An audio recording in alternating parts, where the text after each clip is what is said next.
생명은 고귀한 겁니다. 정말로 존귀한 것입니다. 그래서 언어가 없는 겨울나무도 칼바람을 맞이할 때마다 면도날로 자신의 생명과 몸을 갈고 닦는 모습, 말하지 못하는 그 나무도 자신의 생명을 위한 실존적인 몸부림과 절규를 하고 있는 것을 본다면 하물며 우리의 생명, 우리 인간의 생명은 얼마나 고귀하고 존귀한 것이겠습니까?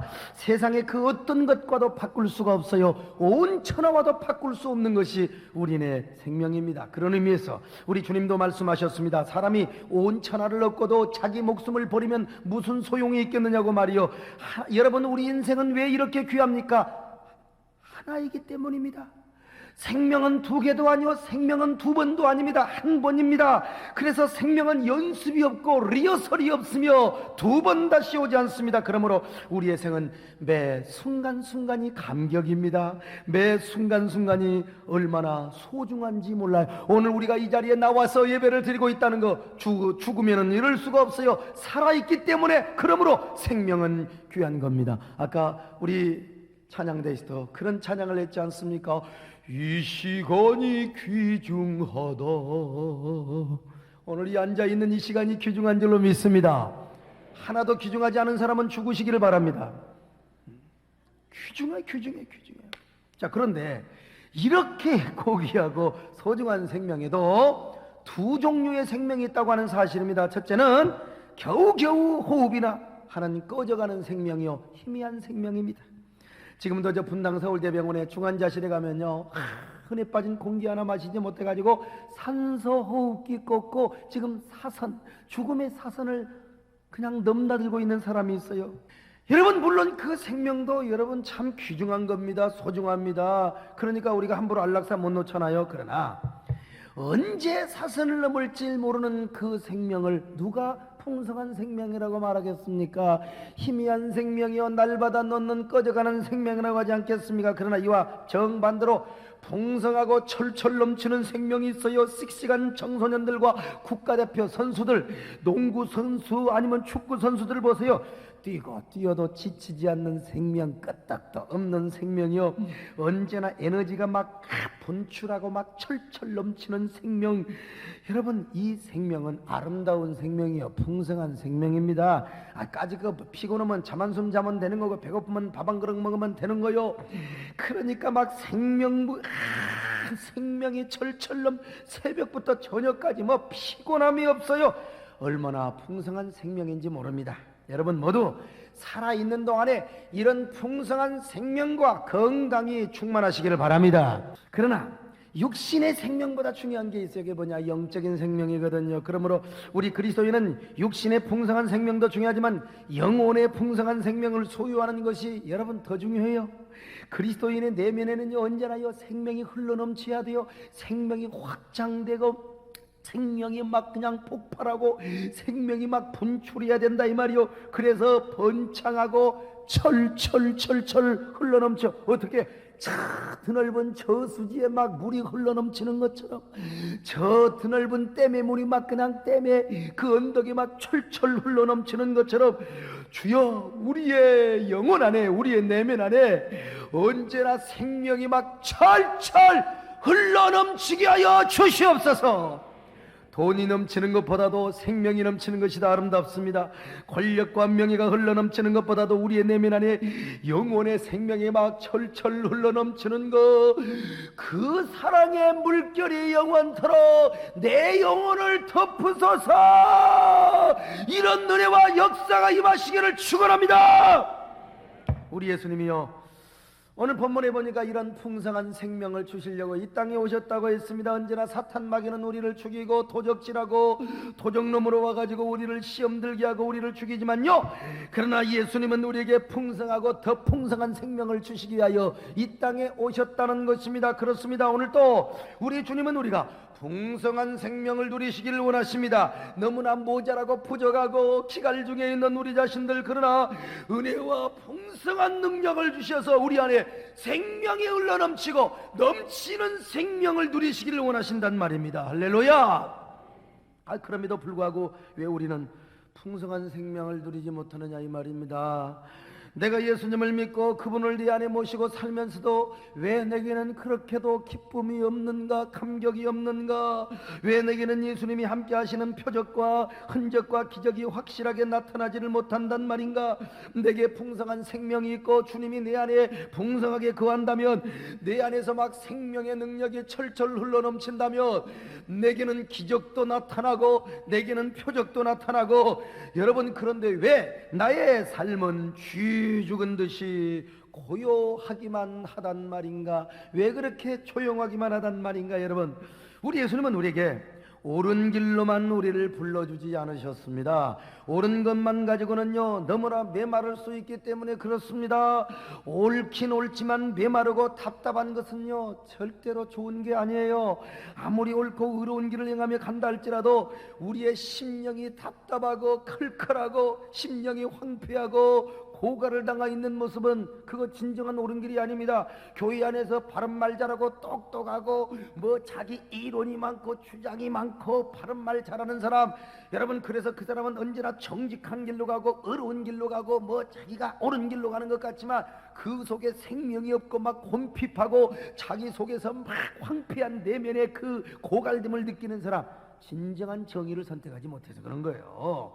진정한 생명의 길을 걷지 못해서 그렇다 이 말입니다. 그래서 주님은 언제나 오르면서도 풍성한 생명의 길로 우리를 이끌어 주신단 말입니다. 거기에는 풍성한 생명의 능력을 통하여 때때로 표적이 나타나고 기적도 나타나고 놀라운 기쁨도 있고 감격도 있고 평화도 있고 생명의 능력이 넘친단 말입니다. 바로 주님은 그런 풍성한 삶의 세계로 우리를 인도하시기를 원하시는 겁니다. 우리가 그러한 삶을 사시기를 원하신단 말입니다. 오늘 여러분에게 이러한 풍성한 생명의 역사가 있기를 바랍니다. 그런 풍성한 생명의 역사가 회복되어야 된다 이 말입니다. 그러면 우리는 어떻게 이런 풍성한 생명의 역사를 회복할 수가 있을까? 저는 그 길과 방법을 저 가나 혼인잔치의 사건을 통해서 잘 보여주고 있다고 봅니다. 요한복음 2장에 나오는 가나 혼인잔치의 기적은 예수님이 하나님의 아들이라고 하는 표적을 보여주는 첫 번째 기적입니다. 그러나 또한 그 안에서 주님의 은혜가 얼마나 풍성하고 우리의 삶을 얼마나 풍성하게 해주는 것인가에 대한 사실도 우리에게 가르쳐 주고 있습니다. 첫째로, 그러면 예수님이 우리에게 주고자 하는 풍성한 생명과 삶은 무엇인가? 두 가지요. 첫째는 뭐냐? 변화입니다. 변화. 물이 변하여 포도주가 되었다. 예수님이 말씀하시니 물이 변하여 포도주가 됐네요. 물은 화학적인 용어로 H2O라고 해요. H2O. 이걸 모르는 사람 누가 있어요? 그러나 포도주는 아무나 몰라. 포도주는 잘 보여. C2H5OH라고 하는 거예요. 내가 5년 전에 이거 외우느라고 3년이나 걸렸습니다, 여러분. 그런데 자, 이는 분명한 화학적인 변화여 근본적인 본성의 세판짝이 변합니다. 그러니까 맹물이 포도주로 변화되어 빛깔이 다르고 냄새가 다르고 맛이 다르고 값이 달라졌잖아요. 완전히요. 마찬가지로 우리도 주님의 풍성한 은혜를 받으면 우리의 내면 안에 근본적인 변화가 일어납니다. 본성의 새판짜기가 일어나요. 똑같은 사람이었는데 예수님 때문에 완전히 저 사람 달라졌어요. 완전히 달라져 새판짜기가 이루어졌어요. 옛날에 은혜 받기 전에는요 맹물 같은 인생을 살았습니다. 무덤덤하고 싱겁고 맛도 더럽게 없는 사람이었어요. 그러나 예수님을 만나고 그분의 은혜를 받고 나서부터는요 전혀 다른 인생으로 바뀌었다니까요. 그래서 사는 맛이 다르고 사는 질이 다르며 사는 재미가 달라요. 언제나 달콤하고 재미나고 감미롭고 만족스러운 삶이 연속된단 말입니다.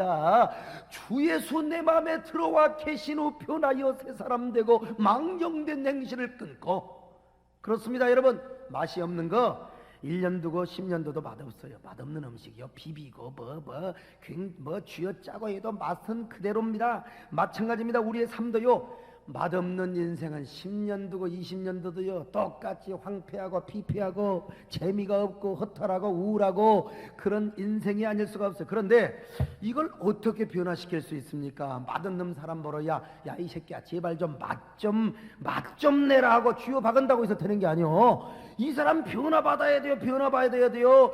물이 변하여 포도주가 되는 것처럼 우리 내면 안에 이런 변화가 있기를 바랍니다. 변화가 있어야 돼요. 그러면 그 변화가 어떻게 일어나느냐? 주님을 만나면 된다니까요. 만나서 그분의 은혜 받으면 되는 거예요. 우리가 그분 만나고 그분의 은혜를 받기만 하면은 우리의 삶은 변하게 되어 있어. 변하여 새 사람 되고 새 사람이 된다 이 말입니다. 그래서 무덤덤한 인생이 달콤한 인생으로 바뀌어지는 거예요. 보기에도 좋은 인생이요, 풍기는 냄새와 분위기도 그 사람 무드가 괜찮은 사람이야. 언제나 향기롭고 달콤한 냄새를 풍기는 인생. 그 사람 만날수록 괜찮은 사람이야. 이처럼 풍성한 생명은 변화로 시작이 된다는 사실이야. 변화로. 또 하나는 뭐냐? 모자라지 않는 생명과 삶이야. 모자라지 않는 삶. 가나 혼인 집잔치에 무엇이 문제였습니까? 포도주가 떨어진 게 문제였어요. 준비된 포도주가 계속 나와야 잔치집은 기쁨이 넘치는데 포도주가 떨어졌으니 난리죠. 비상이죠. 걱정이요. 근심이죠. 이것이 바로 오늘 우리 인생의 모습입니다. 우리는 언제나 행복하고 넘치는 삶을 살기를 원합니다. 언제나 신나고 감격스럽고 감개무량하고 황공하고, 여러분 이런 인생을 살기 원하죠. 그러나 인생이라는 게 그렇게 마음대로 됩니까? 인생은 그리 만만치 않는 겁니다. 왜 그런 줄 아세요? 우리에게는 너무나 부족한 것이 많아서 그래요. 특별히 풍성한 생명이 부족하기 때문에 그렇습니다. 언젠가 어떤 분이 저에게 와서 상담한다고, 저 상담 안 해요. 안 하는데 그때는 뭐 교회가 별로 그렇게 크지 않아서 했더니요, 상담의 내용이 뭐냐? 같이 사는 남자하고 살기 싫다는 겁니다. 이혼하고 싶다는 거요. 이혼하는 이유를 물어봤어요. 왜 이혼할래? 그랬더니 성질이 더러워서. 우리 남편이 성질이 더러워서 막 성질나면 막 재떨이를 던져본다나 그냥? 그래서 도저히 그 녀석하고는 살 수가 없단 말이요. 내가 그 여자에게 얼마나 호통을 친 줄 아십니까? 여보시오, 세상에 성격이 안 맞아서 이혼할 것 같으면 나는 당신보다 훨씬 더 수년 전에 이혼했다 이거야. 성질 안 맞아서 이혼하기로 말하면 나는 이혼을 10번도 하고 100번도 했을 거다. 나와 우리 집사람은 성격이 하나에서 10까지 다 안 맞아. 나는 뜨겁고 집사람은 차갑고, 그러니까 에어컨을 틀면 집사람은 춥고, 우리 장판에 열 가면 나는 덥고, 그러니까 정반대야 반대. 뿐만 아니라요, 나는 적극적이고 집사람은 소극적이고, 나는 긍정적이지만 우리 집사람은 얼마나 계산적인 줄 아시오?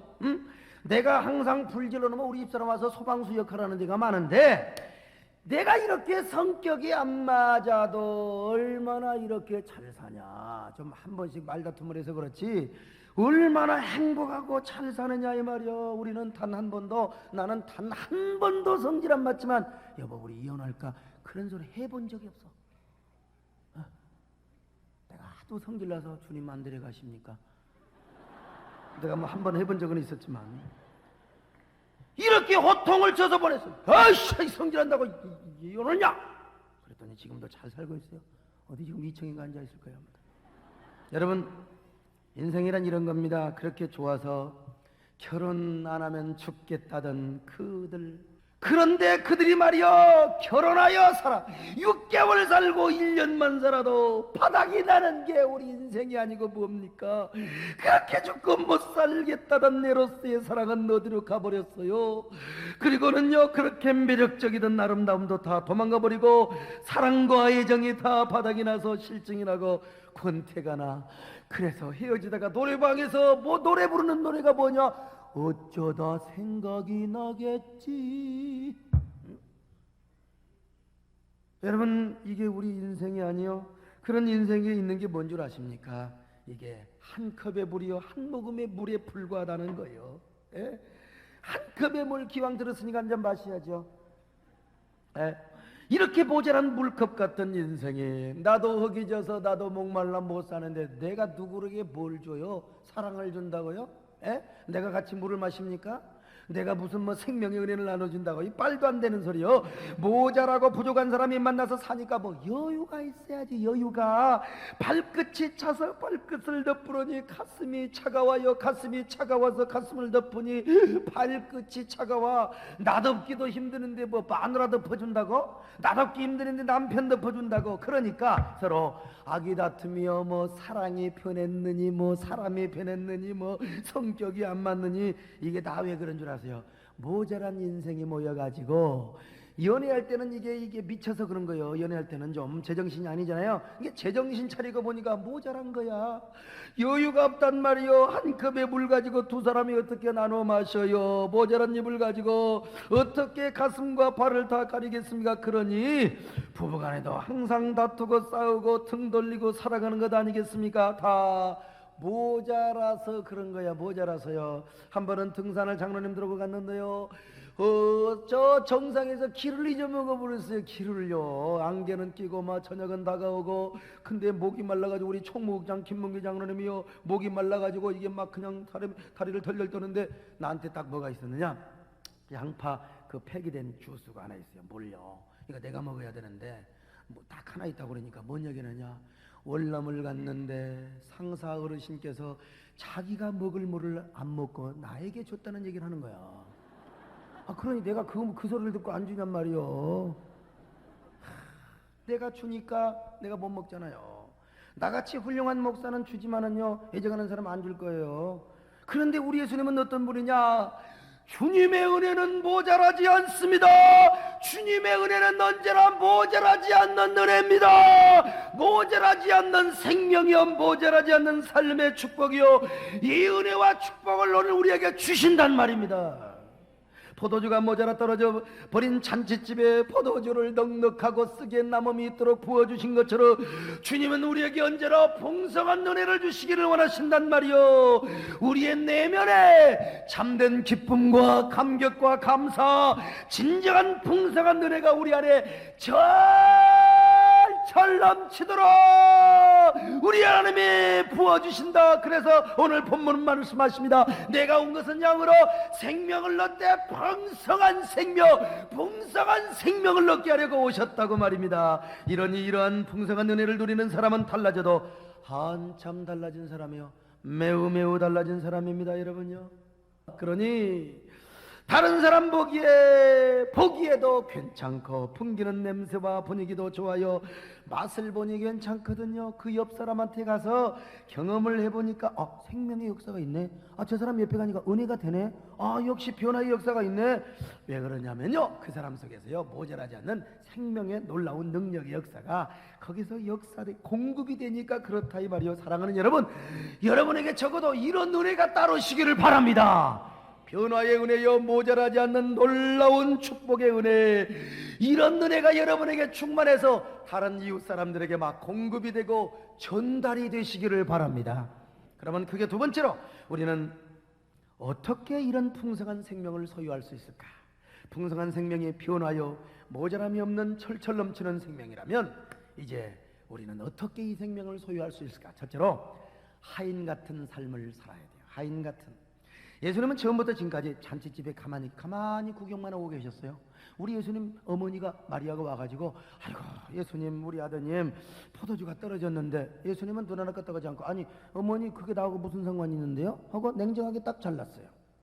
예수님은 원래 참 효자셨습니다. 부모를 순종하고 받들며 효도의 계명을 잘 지킨 분이셨습니다. 그런데 이 잔치집에 어머니가 와서 애걸복절 애원을 해도요, 이게 꼼짝도 안 하고 있어요. 전설이 오면은 그 예수님이 이모님 집이란 말이에요. 그러면 마리아가 와가지고 안달보달 안 할 수가 있겠습니까? 그래도 언니나 동생일 텐데, 그러나 예수님은 이 문제가 모자지간의 사사로운 정으로 해결될 문제가 아니라는 사실을 보여주었습니다. 그래서 예수님은 뭐라고 말합니까?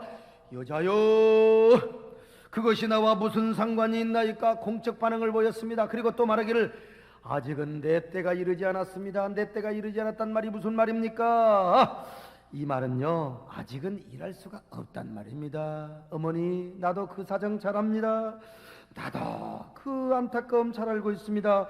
어머니 안타까움 왜 내가 모르겠습니까? 그러나 아직은 제가 일할 수가 없네요. 나도 저들을 도와주고 싶지만 그러나 아직은 내가 도와드릴 수가 없네요. 그런 말이요. 오히려 더 주님이 답답해 하시고 더 마음 아파하시는 모습을 우리에게 보여주고 있습니다. 오늘 우리도 마찬가지죠. 주님은 나의 모든 걸 다 알고 계셔요. 도와주고 싶어요.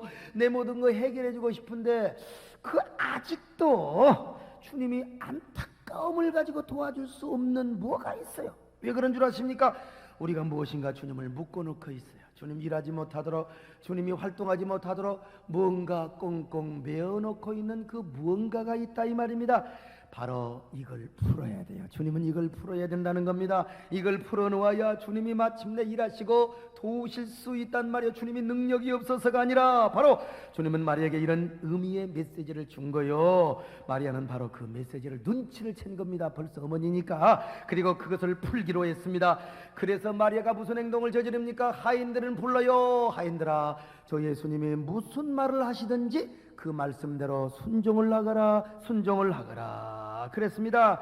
그러자 예수님은 하인들에게 돌 항아리에 물을 부어 놓으라고 했고 그 물이 변하여 비로소 포도주가 되었던 겁니다. 그래서 그 잔치집은 풍성한 포도주로 인하여 큰 기쁨이 넘쳤던 것입니다. 여러분, 그러면 마리아는 왜 하인들을 불렀을까요?